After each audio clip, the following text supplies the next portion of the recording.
Good morning, everyone. Today we have a special guest in our People's Show, and this is a guest that is passionate about our Hispanic community as well as he's a leader and entrepreneur. He has a podcast called The Show de Negocios de la Raza. He has multiple businesses. Among one of those is Paiz Capital Investments, a realtor, investor, entrepreneur. Good morning, Sam. How are you? Good morning. Thank you for asking. I am great this morning. Sam, why don't you tell us a little bit about your journey? I mean, you have multiple business. You are a leader in the community. I saw you how you're educating a lot of people as well through your podcast. Can you tell us a little bit about your background and how you got into this journey? And how is it that you got into, building multiple businesses for yourself? The story starts with my mother and my grandmother. I wrote a book, El Presidente, The American Dream. It's on Amazon. And Simon and Schuster is fixing to republish it and put it into Barnes and Noble and again, distributing it out in Amazon. But it's really with my grandmother and mother that were from Mexico that enrooted the Mexican culture inside of me. Even though I'm born here in America, my dad's fifth generation Chicano. So I got to see both worlds, the Mexicans and the Chicanos in my household. But my mother and my grandmother were the entrepreneur spirit. My grandmother built out rooms in the back of her house and brought in a bunch of cousins from Mexico. So I tell everybody she was the first Airbnb. And my mother was the first taqueria because she made lunches at 3, 4 in the morning for the primos. And then we had the first Uber because we had to drop them off at work. They didn't know how to drive here in America. And they were from the ranchos. And so, we helped those family members, but at the same time, we're deriving three different incomes. So that started my entrepreneur spirit because I'm the oldest son, grandson. No comemos ahora. So, it was interesting growing up with that background with my mother, my grandmother, and then my dad being born fifth generation here, that Chicano mentality on that side with my cousins and stuff. So I never really adapted to that except because of the Mexican culture, the black beans, the corn tortillas, and just really adapted to that side of the generation. And so that led into me quitting school at 16 and joining my dad's body shop, tow truck business. And I was the first Latino out there. Then I realized that entrepreneurs and uh, really communicating with the police officers, the tow truck drivers, era puro bolillo. So I'm the first Latino there to translate from Spanish to English. And behold, one raggedy tow truck led to about 10 tow trucks in 24 months. So that's this entrepreneur that I started just going forward. Yes, sir. It's amazing. So, how did you get into building different businesses? I know that you operate, manage, and own different businesses from real estate to finance to investments to technology as well. Why don't you talk a little bit about those businesses? How did you start it? It seems that your mom was actually the one that inspired you. How did it all started? What business started first, second? Okay, so I was 18 when I started the tow truck business, and I made my first million at 19. What I didn't know was Texas was oil based. My dad didn't tell me we were oil based or, we're somos del barrio. We're from the hood. And I tell people all the time, we didn't have the mentorship. My dad, just starting out in the body shop, but we made that first million and then the oil busted and we came crashing down. So I went through divorce. I went through bankruptcy at $250,000 bankruptcy. So I tell people all the time, I went through a major setback and my credit went south and I thought it was the end of the world. So it took me about 10 years to crawl out of that $250,000 deficit, my first bankruptcy. My dad said, no, no, no, no, me agarró de la oreja. Digo, no, no, no, no, no. We don't do that. You're going to pay the banks. And it took me about 10 years to pay the banks. What I didn't realize, my dad opened a tremendous door for me because now they knew that I didn't walk away from my deficits, that I paid every single dollar. And so from the tow truck business that crashed and everything came down, I got into the pagers, I got into the cell phones, then I got into the tax business, then I got into the insurance business. But the Raza was coming. Sam, why don't you read this? Why don't you do this? So I witnessed that first wave of Latinos coming in in the 80s for me. And I knew that was my niche, that was my market. So then I got into mortgage, real estate, and it just evolved from there in the different companies. But the client, I was selling two or three different products. At one time, I owned four Allstate agencies that taught me how to cross sell the different products to individuals. The minute they got two or three of your products, they're not going. So that's kind of where we evolved. And the book, El Presidente, I wrote it in 2015, sent it to Trump, and I told Trump, "You're fixing to deport 14 million people." So a lot of people thought I was crazy. And I said, well, HUD stopped giving housing to the kids because the parents were illegal. Fannie Mae and Freddie Mac stopped buying the I-10 loans. And this is when I told my wife, here it comes. We're fixing to deport everybody. They go, how do you know? I said, we're $32 trillion in debt, and we're fixing to look for the easy money, that colchon money, the people that don't file their tax. We're going after it 100%. And so I told everybody, if you step on an American soil without a visa, without anything, we're going to deport you. You're a criminal, and this is what's happening right now. So I told everybody, open an LLC, put a trust, put all your assets in. This is how Paiz Capital came to exist, because now I'm buying properties, businesses, all through this deportation stuff, that I'm helping individuals to safeguard their properties, businesses, and vehicles, or whatever it is that they're trying to protect now. Paiz Capital stepped in to get these assets so that I can sell it and send their money home. So maybe possibly I can bring them as an investor back into America. So right now, you main. So I also saw in some on your page that you also are involved in technology as well. How did you get involved in technology? During the pandemic, right before the pandemic, I was using Monday, Visita, Base, because of the different companies. I had 12 different databases. So I kept telling Salesforce, NetSuite, all these guys, look, I need this as an end user. I know what I want in the business. And they kept putting me off. Then they gave me, excuse me, a bill of $700,000 to build it out. And I said, 700,000, well, am I going to own it? And they said, no. So I ended up getting me a programmer from India. She became my partner. She's here in the States. And we built the CRM. I call it the DOS, like Bill Gates went and bought, because I'm a baby boomer and I got to have it easy. No, no, no, no. Wait.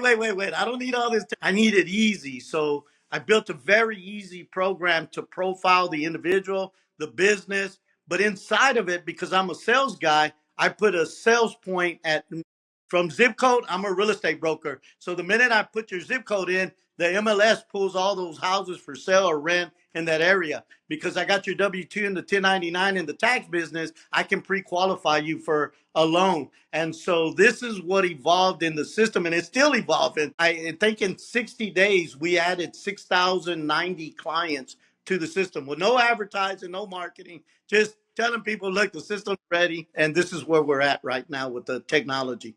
But now we're at high. Yes, sir.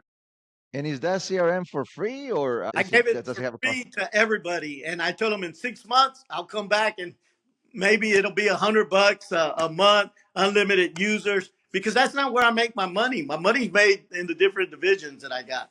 So right now, I gave it away to everybody. So everybody's, how are you going to make money? Well, that wasn't my intent. I built it so I can maintain my companies, but I showed it to a couple of contractors that I do their taxes. Well, we wanted, Sam. Hey, you know, my son does the accounting for me. So right now, I got T-Mobile, Zero, and another company called NMI on my platform.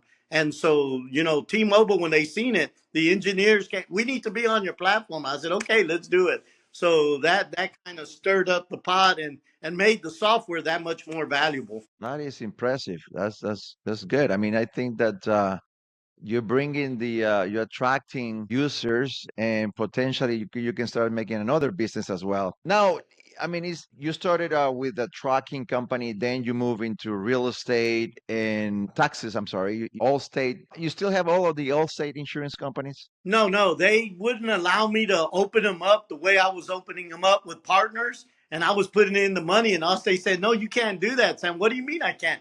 So I sold all four Allstate agencies and made about 1.2 million selling the book of business back to Allstate. So yeah, You still have that insurance business? I You do. started it. Yes. So I'm with Progressive and different companies. Yes. Very nice. So I believe that you are a mortgage officer as well, a real estate license as well, an investor, and you educate in the community to invest in how to build wealth in this country as well, right? Am I right? Yes, yes. I'm breaking all the myths of working hard to make a lot of money. And I told my mom, I made my million, but I owe the government 300,000. No, mom, the working hard to make a lot, that's not it. We're going to break that myth.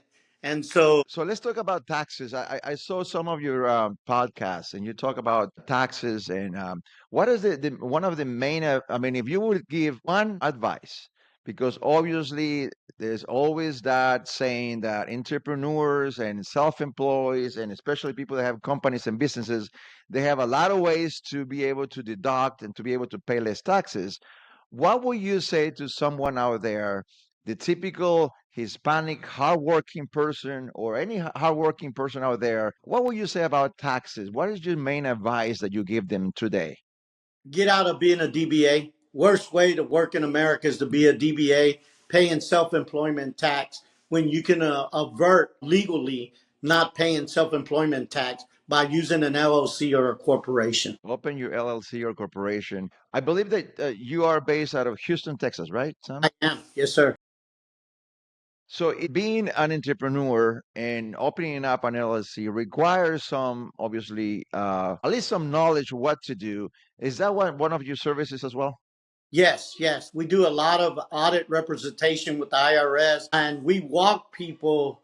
This is what I built the system. We walk people to understanding what a DBA is, what an LLC, what a corporation is, what your exit strategy is, how to create a Dun and Brad number, how to create business credit. I'm partnered up with several banks to be able to open up lines of credit for the businesses. I own a company called Sam's Depot, and it's a lumber yard. And so immediately when I create the contractors LLC, I give them a trade line of 25,000 from Sam's Depot so that they can start to credit immediately on the company side.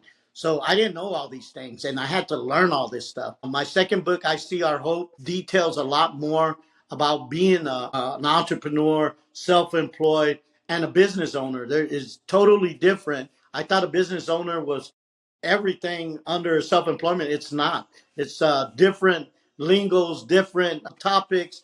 And so I had to learn the systems, process, structures in America that my parents didn't teach me. So when I wrote the book and sent it to Trump and telling everybody about deportation, I wrote a lot about the systems, process, structures that my mother, my grandmother lacked. We were just surviving to get out of crisis. And most Latinos, that's what they're doing. They're surviving in crisis. So, yeah, so it's difficult. And so I tell people right now, especially entrepreneurs, first thing you do is get an LLC and do 1 million shares of stock. What do you mean? I just made you a millionaire on paper. You just got to go the next step of how you put that paper on securities to make sure you can go get a loan from the bank. And so this is what I'm teaching people right now. That's awesome. What about investment? What is your number one advice when it's about investing for any of your clients and customers that you have? What is the number one advice that you give them? I tell them each state or each county has foreclosure lists. Every first Tuesday of the month, they have lots, they have houses, they have foreclosures. Start with the lot, buy a lot, start growing your fear that you overcome by buying that first lot. I bought 4 lots one time at $4,500, and in about 60 days, I sold it for $26,000. So I tell people all the time, you just got to understand the rules and understand what's going on. And so I tell a lot of people the first thing to get out of fear is go fail a few times. Go find out what it is to lose. Shoot, I was upside down $2.5 million in 2008. And so I tell everybody you have to get over that fear. So start small, start failing, and then keep moving forward. Dust yourself off and get up and start moving again. And so, I just met a diplomat from El Salvador last night. He goes, "You're very unique. You're very strange." And I said, "Well, we lack that education, and most people are working through the earned income instead of the passive and portfolio income, which I'm trying to teach the Latino market that my parents didn't know." So I think real estate is the best vehicle to use. That's how I built a lot of wealth is using real estate. and investment. And Paiz Capital right now, I'm taking over a $25 million company just because I was in a position to be able to do the things that I'm doing right now. Is your customers and your businesses nationwide or just focusing into in Texas? Service Bureau for the taxes, I'm national. So my software is going to be national. It's going to be in both languages, Spanish and English.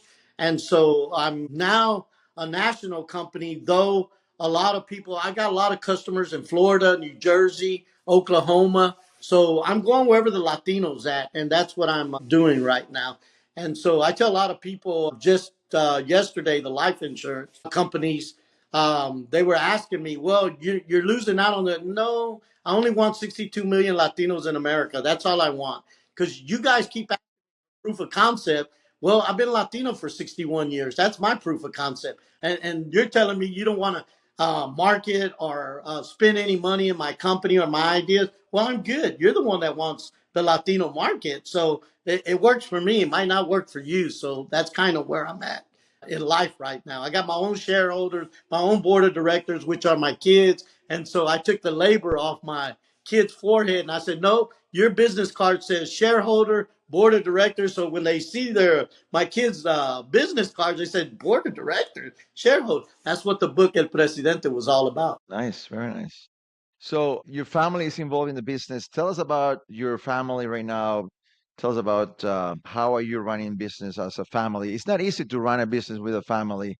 How are you accomplishing that?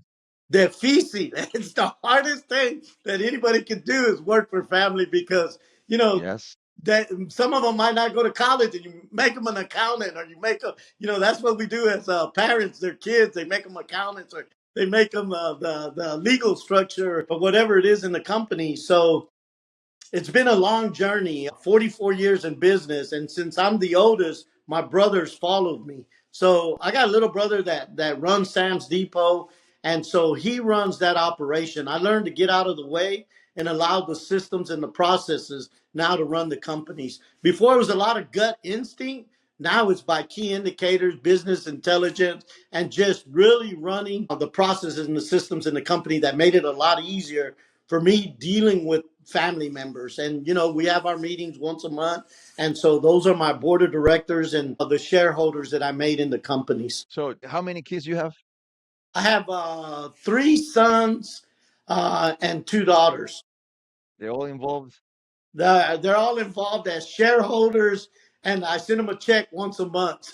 So it's easier for me to send you a check, go find out what the Kennedys were doing. And then, so I said, go find out what a shareholder is, go find out what a board of director is. So right now they're outside of the company looking in. Yes. All right. So that, I mean, and I have a lot of family that they try to run their business and they try to incorporate their kids into the operation, and it did not work actually. But I seen obviously success stories as well, but it's more common obviously when a parent brings their kids into the operation and force them or somehow involves them into operation, and unfortunately there's a lot of, I mean, sad stories out there where the business ended up either selling or in a bad position. How it seems that in your case they are in the board but they're not in the operation, is Yes, that correct? they all ran some division at one time. And so this is what I tell a lot of people. If you're going to allow your family to work in there, allow them to run the division they're going to run.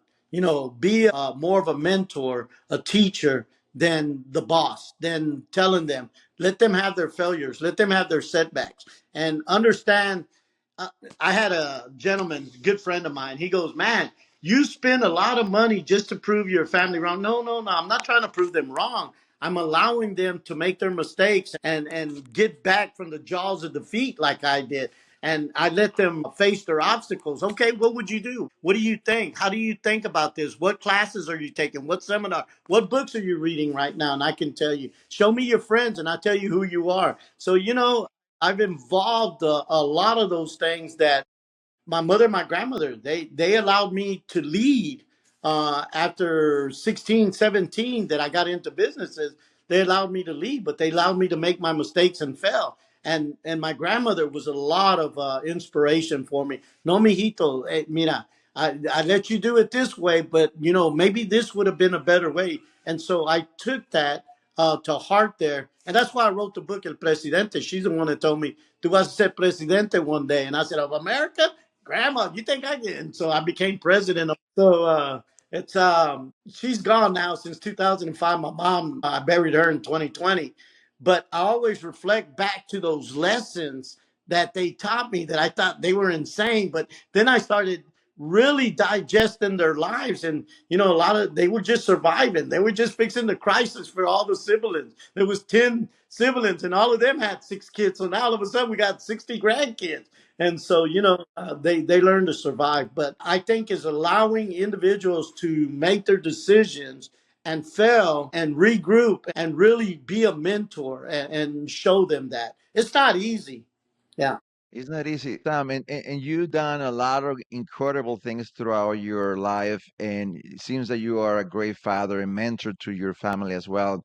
What would you say to other kids, young people that are watching? What kind of advice would you give them today to those kids that they might be trying to open a business, they might be trying to work for someone, there might be what is the number one advice that you give to young people today?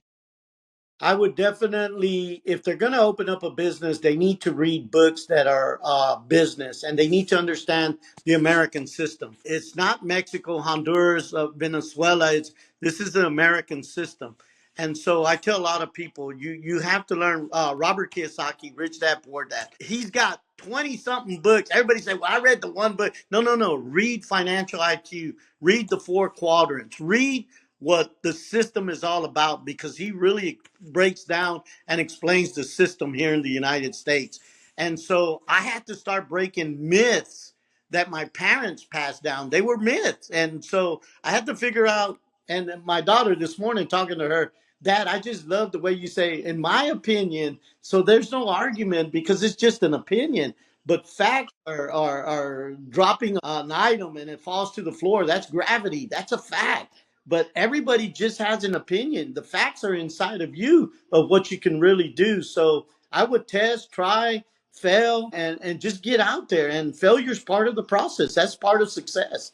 So that's what I would recommend to a lot of people. Learn as much as you can from as many people as you can, and you'll start filtering out what's right for you or not. Right. Great advice. So, as you build in different companies, I seen in some of your videos you talk about, some of the people that you involved with. What's been the greatest challenge for you when it's about building people, when it's about working with other people, when it's about creating managers around you to delegate? What has been some of those challenges that you've had throughout your career? Their academic education. So it's been the school that's been holding them back because they're taught that the bell rings at 8 o'clock. They get out at 3 o'clock. So you punch in at 8, you leave at 3. And so the mindset that's been built. So immediately, I interview people all the time and I said, "Okay, what's 4 plus 4?" They said 8. I said, "Well, that's why I pay you $8 an hour and I make $100 an hour. Who said it was 8?" Well, who taught the school and the teachers that it was aid? So you need to understand where the academic education comes from, and it comes from the Prussian country to know how to interact with the king and the queen. So that's why you raise your hand. This is why you follow and look for the teacher.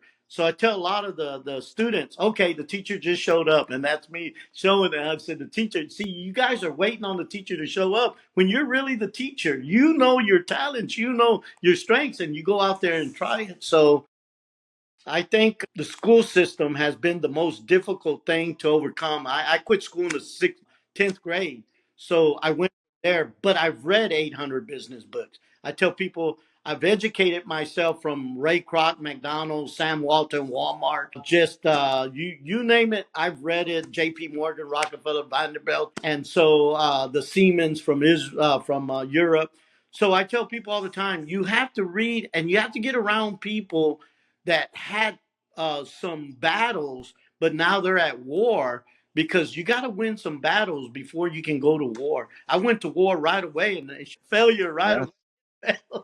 yes, you did. So now, in this show is about people, and we want to obviously learn from people like yourself. We want other people out there to be able to learn from your experiences. In regards to talent, in regards to the people that you work with, what is the number one advice for someone that obviously is working for you and is doing a good job, but they want to climb the ladder. They want to just be a manager, be a president, be a what is other than education? I think education. You're very clear about education, but in regards to what they do in a daily basis, what would you say to them in regards to, okay, this is what I expect from you in order for you that I see you evolving, growing within the company? I hired a company that came in and set up modules for individuals because I knew school was ingrained in them in a big part. So I can't just throw somebody because I'm that type of individual. Just do it. You tell me you're an accountant, okay, do it. I don't want to teach you and train you.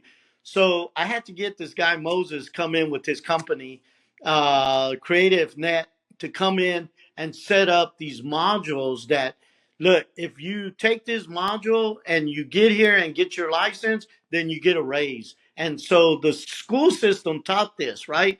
So in the beginning when I'm interviewing, I'm telling them, look, this is going to lead to you opening a store or 10 stores, and I'm going to train you step by step. Now, I'm registered with the IRS as an instructor. God's got a sense of humor. Okay, you didn't want school, but I'm going to make you an instructor now. So I'm an instructor for the IRS, and I have the courses to be able to continue the education for a tax preparer. And so now TDI has now approved me, and I have my own courses through the Pearson group. They allowed me to build my own courses now. So I got it in Spanish and English where I can help our people take the test, study for it, and I send it to Austin and I get their license so that they can sell auto insurance or they can do tax preparation. And the real estate classes, I just partnered with the guy from Austin. He has a school. And so now I can give you the 6 classes. And since I'm a broker, once you pass it, I can hang my licenses in your office, or you'll have your licenses and I'll give you the companies so that you can write insurance, you can do mortgage, you can do taxes. And this is the franchise model of LMS Tax and Insurance Solutions. So I'm legal now to go into 26 states with my franchise model. I just reached out to John Hewitt, that was the owner of Liberty, and we had a conversation. I said, man, I've been following you since you were at H&R Block. Then you went to Jackson and Hewitt. Then you became Liberty, and then you sold it. But I know why you sold it, and so we had a discussion about that. But I reach out to all these guys. I sent my book to Oprah Winfrey, SoftBank. My wife tells me, you have no fear to talk. Why would I have fear? I want to learn, so I'm picking their brains. So and having a conversation with John Hewitt from Liberty Taxes, it was interesting conversation. Good for you. Yes, sir. There's a saying in Spanish que dice, sinvergüenza, más vale ser sinvergüenza y descarado en la vida to achieve your goals. Right. Sinvergüenzas and descarados. That means that you don't have any fear, that you have to just go and just do whatever in your mind says to do. And it seems that it reminds me of you because you've done so much and you have transformed your life I mean, not only your life, but I mean, your family, your friends. You've been an inspiration for a lot of people. Um, Now, and let's go back to the people that you are being influencing in the last few years. What would you tell to your kids today that they should not do? What is the don'ts? We talk about a lot of the things that they should be doing. What is the number one thing that you tell your family? Don't do this. For me and my family, I tell a lot of people, look, I have opinions and I've been through a lot. I got into trouble early in my life at 23 when the oil was crashing and things got out of hand. I tell them, look, there's laws in the land, there's morals that people try to teach, but my best study guide has been the Bible. And I'm an avid reader of the Bible. I'm up at 3 in the morning. I believe in prayer. I'm a man of faith. I had an individual one time, a bank gave me a line of credit for 200,000. Then they called the note because the loan officer shouldn't have given these loans out. And so they came to the office or the store And the banker says, we're going to come pick up everything. And the constable showed up if I didn't pay out the line of credit. And so I told my cousin at the time, did you bring your Bible? And she goes, yeah, I got it. We're going to pray. And I said, yeah, give me your Bible. And she gave me her Bible and I threw it on the ground. She goes, ¿Qué estás haciendo? I said, when you've done everything you possibly can, you have to stand on God's word. And I walked over and stood on the Bible. She goes, "Estás loco." And that evening, I had a client of mine come in, had just closed the deal for 400,000, gave me the check. He says, I'm on my way to Mexico. I'll be back in 6 months. So my cousin said, I've never seen faith in action. I've heard about faith. We talked about faith, but to see it in action. So I tell people all I have is a lot of opinions of my setbacks, my failures. This is how I got out of it, but God's given you a talent. Don't bury it, use it, and walk that walk in your morals or what you believe.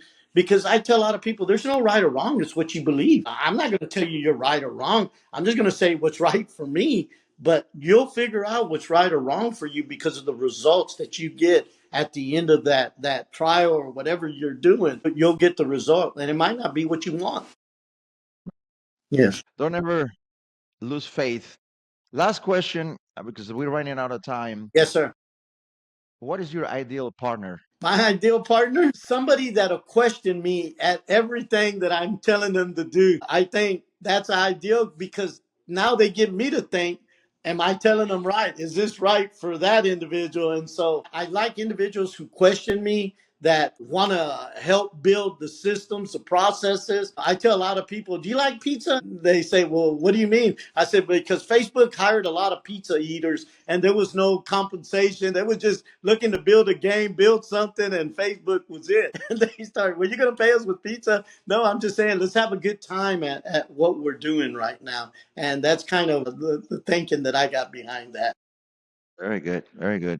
Sam Paiz, entrepreneur, leader, and passionate about the community, helping others. Thank you for being on the show today. Yes, sir. Not a problem. Thank you for having me. This is the People's Matter show, and we'll see you next time.